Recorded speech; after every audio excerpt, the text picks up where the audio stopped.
Velkommen til Mød Komponisten. DO har her i jubilæumsåret fået skrevet 4 stykker musik. Vi har fået skrevet en fanfare, som Jakob Wilhelm Larsen skrev, som vi fik, da jubilæumsåret startede. Og så har Rasmus Kjærsgaard skrevet et stykke til harmoniorkestrene. Mikkel Amsing har skrevet det stykke, som er pligt i 3. division til DM Ross, Sunset Reflections. Og så har Jakob Wilhelm Larsen skrevet pligtstykket til elite-divisionen, og det hedder Elysian Fields. Og i dag skal vi møde komponisten Jakob Larsen. Har sat sig herinde i stærekassen sammen med mig til en lille snak om Jakob og om Elysian Fields. Så Jakob, du er fra Hjørring. Ja, det kan jeg ikke løbe fra. Og jeg er jo fra Thisted, så nu tager vi lige en lille snak om de her brassbandstykker på ærkejysk. Du har spillet trompet i Hjørring, du har gået på Kons, du har været i Norge, og du er sådan en, som vi har kendt i rigtig, rigtig mange år. Men alligevel må du godt lige, vil du fortælle mig lidt om dig selv, og fortælle alle dem, der ser den her video, lidt om dig selv. Ja. Så de ved, hvem er ham, Jakob Larsen, vi tit ser navnet på. Ja, jamen det kan jeg godt. Altså jeg startede som 8-årig med at spille kornet hos Gunnar Lacour på Hjørring Musikskole. Og det var jo mange af den generation, der gjorde. Ja. Og det var et fantastisk miljø at være en del af. Vi havde vores ungdomsorkester på musikskolen, hvor der virkelig skete nogle ting. At der er mange fra den generation, der er gået videre med musikken og lever af det den dag i dag. Og derefter så blev jeg involveret i det her KFM-orkester. Og det var sådan tidlige 90'erne. Jeg blev dirigent for elevorkestret dernede. Og det var der, jeg begyndte at skrive små ting, små danse. Eksperimenterede med skiftende taktarter, og hvad kunne jeg få de her unge mennesker til at spille. Det var ikke altid, det lykkedes. Det kan være, det var mig, der ikke lykkedes i min komposition, det ved jeg ikke. Men det startede ligesom på den måde. Så da jeg blev dirigent for det store orkester, så fulgte der nogle opgaver med. Vi skulle have skrevet nogle salmer ud, og vi skulle spille open air gudstjenester. Og jeg blev jo lidt interesseret i, når jeg begyndte at notere for det her brassband, hvordan klingede det så i virkeligheden? Ja. Og der blev jeg jo meget fascineret af det her Salvation Army-musik, som der begyndte at dukke nogle plader op og nogle indspillinger på den her tid, starten af 90'erne, som man begyndte at lytte, og partiturerne blev befrigivet. Så der begyndte lige så stille at drysse materiale ud af blandt andet Wilfred Heaton. Mm. Og når man får et partitur Heaton i hænderne, så er jeg jo som et lille barn. Fordi det er en guldgruppe af velinstrumenteret brassbandmusik. Og meget af det, jeg har baseret min senere musik på, det er simpelthen at læse de her ting fra den periode der. Efter jeg flyttede fra Hjørring i 2000, spillede jeg i Silkeborg-blæserne, og jeg har spillet i Aarhus Brassband, og dirigerede musikkredsen i Aarhus af 2 omgange. Og hvad lavede jeg mere? Jo, så gik jeg på konservatoriet i Aarhus også. En dejlig tid. Der skete en masse ting. Der var et stort miljø. Og jeg begyndte også at skrive små ting for Messingensemblet på konservatoriet, og vi fik aldrig rigtig spillet det. Jeg tror ikke rigtig, de andre de gad, men jeg har i hvert fald lavet stykkerne. Og så tog det ligesom om sig, da man kom ind i Aarhus Brassband. Der begyndte der ligesom at komme nogle andre ting med. Jeg begyndte at arrangere lidt større, nogle marcher startede det med, og jeg begyndte også at komponere mere. Og så i 2006, der blev jeg jo så hyret til at skrive pligtnummer til 3. division. Ja. Så det var sådan på en eller anden måde lidt den første bestilling, jeg lavede. Og det var jo virkelig meget, meget spædt. Altså, det er sjovt, når jeg kigger på det i dag, så kan jeg jo se, at der har sket rigtig mange ting. Men alligevel er der også nogle kvaliteter i det, jeg lavede dengang, som går igen i den komposition. Altså for eksempel den her bro, jeg har af stablede små terter. Det er jo kontinuerligt brugt igennem hele stykket. Formen, den har jeg altid haft svært ved. Og den har jeg altid skulle søge meget for at finde. Men når jeg ligesom har formen, så har jeg ligesom vidst, det var rigtigt. Så det startede lidt med sættet, der startede. Men så var det jo flyttet til Norge. Blev dirigent for Stavanger Brassband, som jo var en lidt anden verden at komme til. Ikke fordi det er spillemæssigt så meget fra, hvad der sker herhjemme, men mentalt er det meget langt forskel. Deroppe, der gør man det ikke for sjov, som man gør her. Der mener man det 100% og mere. Så at komme ind til prøve med Stavanger Brassband og 4 slagtøjsfolk, der bare havde alt udstykker. De havde lige fra skrivemaskiner til whiskyflasker, hvis man skulle spille Wilby's Masquerade. Det var jo et slaraffenland, hvor man simpelthen kunne boltre sig. Og jeg begyndte også at skrive arrangementer til dem og begyndte at eksperimentere havde jo tit noget med til dem. Vi lige løb igennem til prøven til sidst. Så havde jeg jo materiale til at gå hjem og forbedre tingene, så det har været en fantastisk proces. Og så tror jeg, det springende punkt med det her komposition, det skete, da min gode ven Clive Svansviniski, som jeg altid spiste frokost med om fredagen på Café Stings og på Valberget i Stavanger hver fredag, og vi spiste det samme hver uge. Ja. Og han er også dirigent, Clive. Og vi havde begge to skolekorps, så vi snakkede om alt det her, der var ligesom rørt sig i det her miljø, og havde sådan en god dirigentsnak, og vi blev ret gode venner. Og så var der en dag, vi sad og snakkede om, hvad hans voksenband skulle spille som selvvalgt til Norgesmesterskabet. Og han blev ved med at sige nej til alle de forslag, jeg havde. Og så siger han på et tidspunkt, han lægger gaflen fra sig og siger, jamen Jakob, kan du ikke skrive noget til mig? Og så var jeg jo fuldstændig vundet om, jamen det kan jeg da ikke, siger jeg så. Jo, prøv nu bare, så kan vi vel bare lade være med at spille det, hvis det er noget lort, siger han. Ja, det okay, jamen det er selvfølgelig en fin challenge accepted. Så jeg gik jo i gang, da jeg kom hjem, og jeg endte så ud med det her stykke, der hedder Saga of Tyrfing, som også har været brugt som pligtnummer til DM. Ja. Nu kan jeg ikke huske, hvad årstal, men det var i hvert fald i første division. Ja. Det er sidenhen blevet brugt som pligtnummer i USA til amerikanske mesterskaber, ungdomsnationals i England, Holland, Belgien, og så har det været brugt mange gange som selvvalgt rundt omkring, blandt andet også til EM. Så det har virkelig fået god vind, det der første stykke. Det er ikke rigtig lykkedes mig at blive så populær med noget af det andet, men det var ligesom der, det startede lidt. Og hvad kom så derefter? Jamen, så blev der jo lige pludselig en opmærksomhed på det her, og i 2014, der var jeg stoppet i Stavanger Brass Band. Der var jeg gået til Solar Brass Band, og de skulle have Ian Porthouse som gæstedirigent til Norgesmesterskabet. Og ligesom for at introducere bandet for Ian, så havde de jo sendt det, vi havde lavet til Cities Brass. Og der havde jeg arrangeret et fuldt Pat Mastini-program, som blev sendt til ham med optagelser og video og alt det der. Og det blev han meget fascineret af. Så da han så endelig kom og skulle øve, da jeg var til alle prøverne med Solar og Ian, så siger han til mig, at hvor meget har du liggende af det der? Jamen, hvor meget skal du bruge? Jamen, han skulle bruge nok til en CD med Tradiger. Jamen, det har jeg rigeligt af. Og det endte jo så med, at vi lavede den her CD Travels i 2014. Og det er jo igen ligesom at gå fra det gode norske topniveau til et hak længere op i verdenseliten der. Og det var jo, jeg holdt op med at trække vejret, da jeg hørte Tradiger spille Saga of Tyrfing til den her prøve. Fordi der åbnede sig lige pludselig nogle helt andre musikalske parametre i det her stykke musik, end der nogensinde før har været frigivet. Så det var jo også et rygklap. Og det endte jo så med, at jeg skrev året efter, skrev jeg et fuldt program til Red Svarty Band, til Brass Concert. Jeg mener, de blev nummer 5 faktisk på det program. Ja. Og i 18 skrev jeg til Brickhausen Vastrik, hvor jeg vandt kompositionsprisen til Brass Concert. Og så er det ligesom taget lidt mere om sig siden. Så du er en erfaren herre ude i kompositionerne her? Ja. Og så vil mit næste spørgsmål jo være, hvad tænker man, når DRO henvender sig og beder dig om at skrive pligtstykke i Elite Division til vores danske mesterskaber, når man nu har været så vidt omkring som dig? Er det så noget, der gør indtryk? Eller? Ja, det gør meget, meget stort indtryk, og det er nok det mest skræmmende, jeg har oplevet. Fordi nu skal jeg jo lave et stykke musik til en masse mennesker, som jeg kender, som kender mig. Og det synes jeg har været, det har været svært. Fordi nu ved jeg jo, hvordan gamet i det her det er. Man røber ikke noget for hinanden, og man holder sig lidt inden for sine egne mure.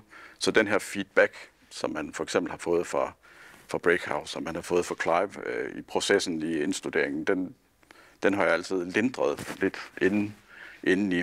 Men her har jeg ikke fået noget. Så jeg er jo meget spændt på, hvordan det egentlig bliver modtaget.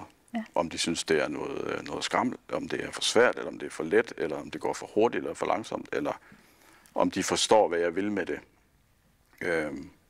Og der er jo en vis dybde i det her stykke musik. Det er der, og det skal vi lidt ned i nu. Selve stykket her, Elysian Fields. Altså nu har jeg læst det godt og grundigt, og er jo en af dem, der er så heldig at få lov til at arbejde med det i øjeblikket. Og jeg er jo også frygtelig nysgerrig, ligesom alle dem, der sidder og kigger med, på hvad er der sket inde i dit hoved undervejs i den her proces med Elysian? Ja, Det er svært at svare på, fordi jeg er faktisk ikke helt klar over det selv nogle gange. Jamen, hvordan starter man det? Jeg tror, jeg startede med at ville prøve at gøre det anderledes, end jeg plejer. Så jeg startede med at tage 3 af 4 papirer og lime sammen til en lang rulle af papir. Og så prøvede jeg at lave en tidslinje. Så jeg havde et punkt, der hed 0 minutter, og så havde jeg et punkt, der hed 16-17 minutter. Ja. Og så var der en lang streg, og så gik jeg ind, fordi der er ligesom, der skal være noget gylden snit i nogle ting, så jeg prøver at måle ind og regne ud en tredjedel før slutningen. Der skal ligesom være en form for klimaks. Så der slog jeg en streg og regnede ud, hvor mange minutter det var. Og så havde jeg ikke mere. Men så begyndte jeg ligesom at tænke, okay, hvad skal det egentlig handle om, det her stykke? Hvad skal der være i det her? Der skal være noget Allegro. Så tog jeg en post-it-lap, så skrev jeg Allegro. Så lige med den på der, hvor jeg cirka troede, der skulle være en Allegro. Og ligesom prøve at bygge det op på den måde. Men det får man jo ikke nogen temaer ud af. Så jeg tror egentlig, det startede den sommer, hvor jeg havde snakket med Steffen. Og han har bedt mig om at lave det her, hvor jeg var hos mine forældre. Og når jeg er hos dem, de har et klaver, som er meget ustemt. Men jeg kan godt lide lyden af det klaver alligevel. Så jeg sad jo og legede lidt rundt med det, og så kom jeg jo så op med det første tema. Så bliver jeg præsenteret, jeg tror, det er 3. takt, det kommer i. Det. Og pludselig var det der tema, jeg tænkte, det der, det bruger jeg. På en eller anden måde, så skal jeg bruge det der. Og jeg forsøgte at sidde og harmonisere lidt, eller sådan. Nej, det var ikke lige noget, men jeg holdt det her tema. Så det begyndte jeg ligesom at tage udgangspunkt i. Jamen, så var der jo også Allegroen, så begyndte jeg at skrive noget af Allegroen. Jamen, vi skal da også have noget rolig musik. Vi skal have nogle krasse akkorder. Så det var jo en collage, der overhovedet ikke hang sammen på et tidspunkt. Og vi nærmer os jo, altså, måske 3-4 måneder før det skulle afleveres. Og der var det faktisk ikke rigtig noget andet end det, der var inde i mit hoved. Men der er så også sket nogle ting undervejs, der ligesom gjorde, at der var nogle fokuspunkter andre steder rundt omkring. Og det er også det stykke, det egentlig handler om. Men så begyndte tingene ligesom at samle sig. Og vi nærmer os den her deadline. Og du holdt jo lidt tråd i mig der til sidst, og er du snart ved at være der? Og ja, giv mig lige et par dage mere, og alt det der, ikke? Og der skrev du jo så faktisk tilbage på et tidspunkt. Jeg fik lige en vild idé i weekenden, så jeg er lige gået i gang med at skrive en hel masse om inden midt i stykket. Og der var jeg jo jeg sad jo der med en deadline, og folk i den anden ende, som skulle have de her noder ud. Der var jeg jo lige ved at eksplodere. Der var det godt, jeg sad helt over i Aarhus, og du sad her. Ja, det tror jeg da. Men er det sådan noget, der bare sker? Så lige pludselig, så var der bare et eller andet? Altså, jeg må indrømme, altså titlen til stykket, det fandt jeg på under 1 uge, før jeg afleverede det. Ja. Og det er simpelthen fordi, der er sket nogle ting i løbet af det år. Har jeg mistet min mor til kræft. Og det ramte mig meget hårdt. Og pludselig blev stykket om hende og til hende. Og så er man nødt til at designe ting på en anden måde. Og der er nødt til at blive byttet nogle ting rundt. Og titlen Elysian Fields, det er jo ligesom taget fra det græske, når man går over floden ind i evigheden på Elysian Fields. Så det er ligesom den rejse igennem et liv. Ja. Og igennem det limbo, der er, inden man træder ind i efterlivet. Så det er ligesom det stykke, det handler om. Og det er også markeret i partituret, det står i forordet. Ja. Men det har fået mig til at tage nogle meget store ændringer i løbet af processen. Så det vil sige, at meget af det, jeg oprindeligt havde, er faktisk overhovedet ikke med. Så der kommer et stykke mere måske, med nogle af de andre idéer? Ja, måske. Ja. Jeg gemmer dem i hvert fald altid. Du fortalte mig, da vi lige sad og talte her, inden kameraerne blev tændt, så fortalte du mig om slutningen på stykket. Hvordan du nærmest følte, du blev hjulpet igennem. Ja. Den hedder jo The Divine Intervention, altså guddommelig interveren, eller indblanding.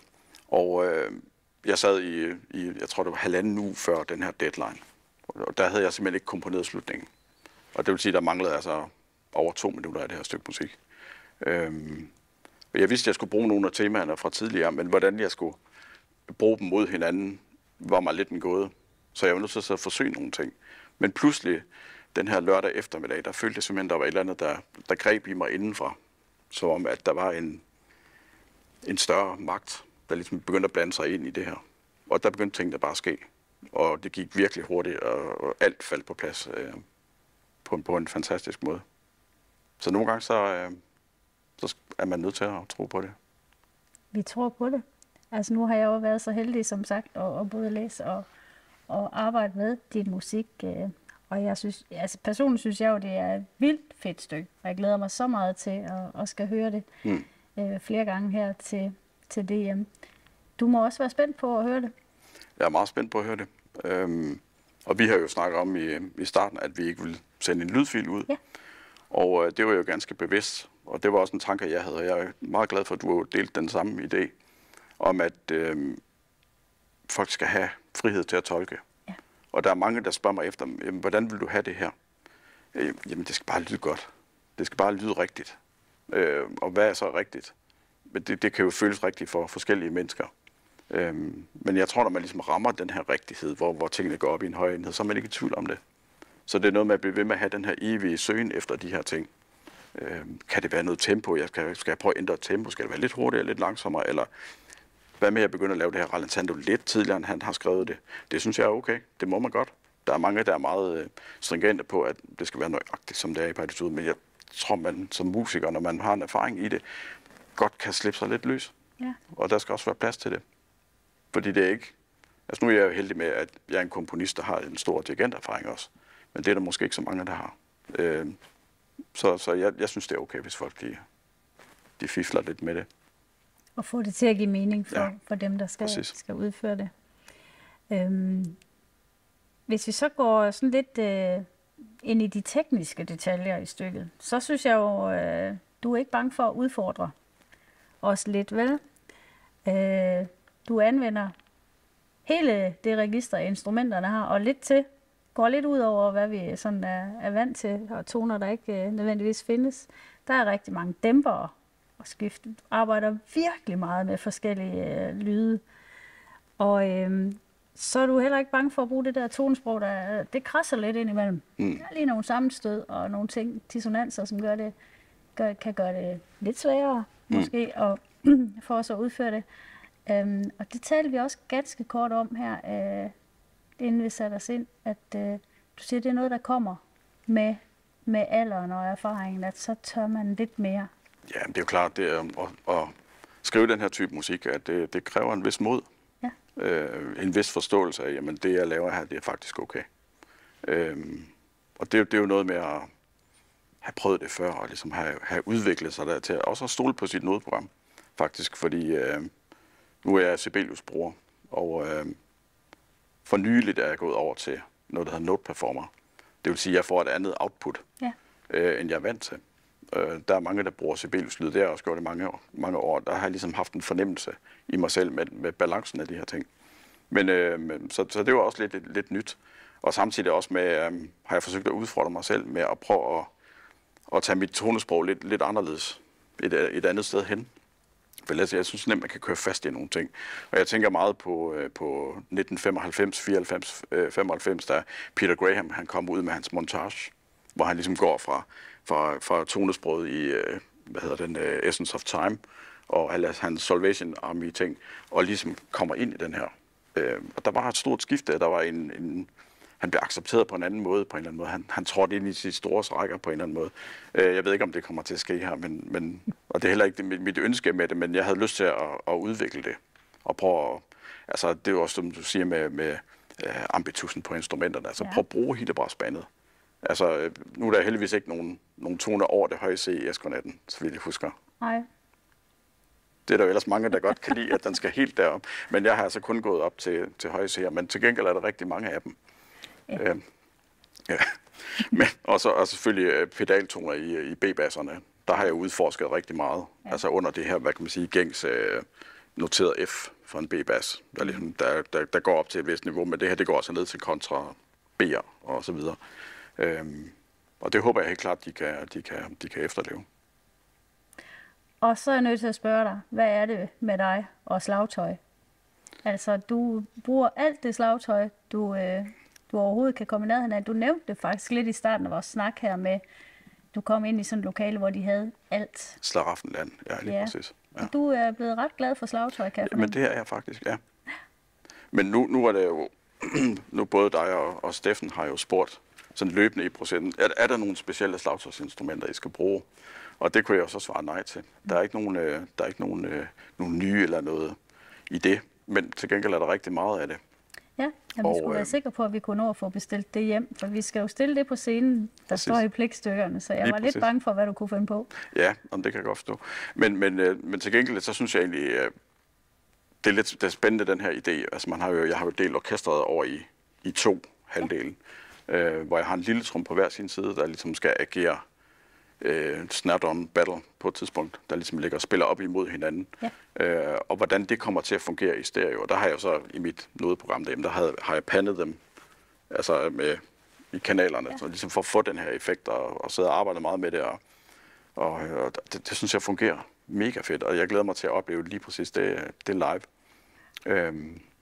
Men der er nogle hurtige skift, men det håber jeg, de er klar. Du fortalte mig en historie om en lille fyr, en tromme. Ja, det er rigtigt. Morten Skov, ja. Janitsjar oppe i Norge, som er din store inspiration, eller han var i hvert fald årsagen til, at du begyndte at skrive så meget på slagtøj.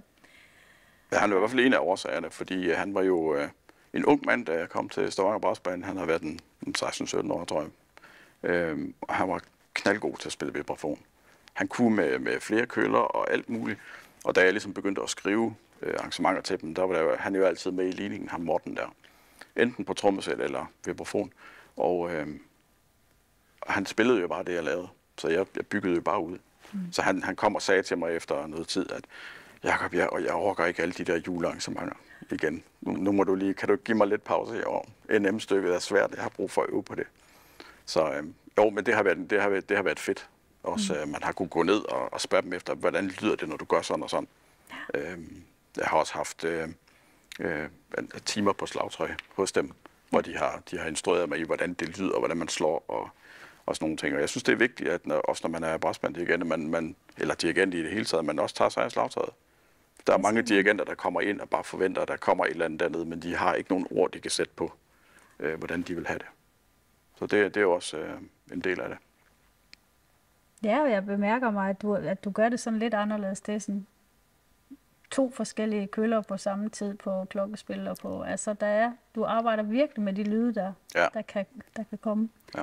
Det er spændende, og jeg er sikker på, at slagtøjet de også sætter stor pris på, at de faktisk har fået noget af en opgave at løse i år. Ja. Så det vil vi glæde os til at høre. Det er godt. Jakob, det har været helt vildt spændende at høre om, og jeg kan godt fornemme, at vi kunne godt blive ved et par timer endnu, hvis vi fik lov. Men jeg vil bare sige tak, fordi du tog dig tid til det. Så vil jeg glæde mig helt vildt til at se dig i Aarhus til DM. Du kunne sætte dig ned i salen og nyde dit stykke. Jeg glæder mig rigtig, rigtig meget. I 4 forskellige varianter vil jeg gætte på, men så kunne det være spændende at høre bagefter, hvad du egentlig tænker om det. Men det lader vi nogle andre tage sig af. Der er Brass Pass TV, som tager sig af og interviewer dig, når vi er færdige med at høre pligtstykket i Aarhus. Spændende. Tak skal du have. Velbekomme.